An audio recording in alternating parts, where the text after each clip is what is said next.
Queridos irmãos e irmãs, boa noite. É uma alegria estar com vocês novamente. Infelizmente, devido a essas dificuldades todas que enfrentamos da crise, do vírus, não podemos estar pessoalmente juntos.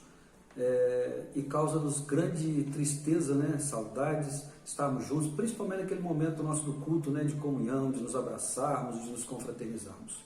Mas creio que em breve teremos condições de estar fazendo isso novamente, sem que ninguém tenha sido atingido por isso, de forma grave.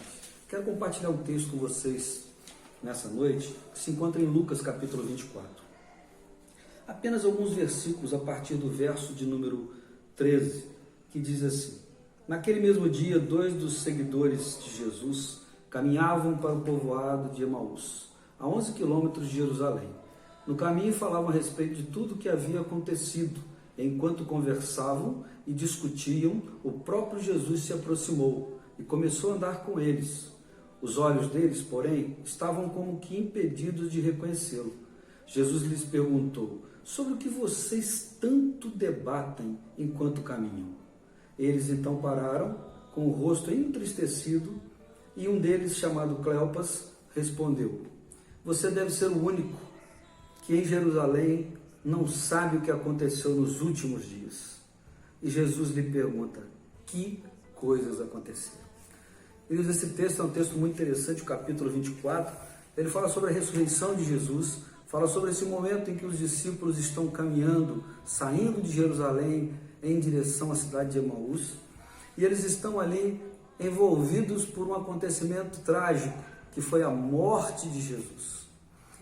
Eles ainda estão vivendo a trágica notícia da morte. Eles ainda não estão vivendo a alegre notícia da ressurreição de Jesus. E esses dias eu estava pensando recentemente sobre esse texto, que é um texto que fala muito sobre essas questões de notícias.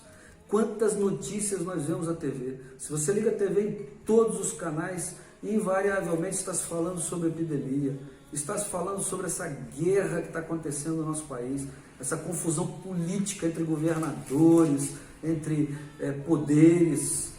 Querido, eu quero te animar nessa noite a não olhar para isso, a olhar para o Senhor Jesus. Às vezes o Senhor está caminhando ao nosso lado e mesmo assim os nossos olhos estão impedidos de vê-lo. Mas por que os nossos olhos às vezes estão impedidos de ver ao Senhor ou a ação do Senhor? Porque as notícias ruins, ela tem o poder de diminuir a nossa fé, aumentando as nossas dúvidas sobre as promessas de Deus para a nossa vida. Assim que os discípulos se encontravam naquele caminho, eles estavam feridos, machucados pela notícia triste da morte de Jesus, pelos acontecimentos ruins que aconteceram, e eles não conseguiam nem lembrar que havia uma promessa do Senhor Jesus, que ao terceiro dia ressuscitaria, como já havia acontecido. E só depois de um longo papo por esse caminho, próximo à chegada de Emaús, quando eles estão com Jesus, insistem para que ele fique com eles, que quando ele parte o pão e dá graças, eles então o reconhecem e ele já não está mais entre eles. Querido, não espere que o Senhor tenha que realizar um tremendo milagre para você perceber sua presença. Ele está ao seu lado, ele está cuidando de você, ele está olhando por você e ele está sentindo tudo que você sente. Nesses dias tão difíceis, não deixe que as más notícias, elas tenham o poder de te envenenar. Olhe para as coisas boas, tome as suas precauções, sim, tenha os cuidados necessários, sim, faça o que é necessário.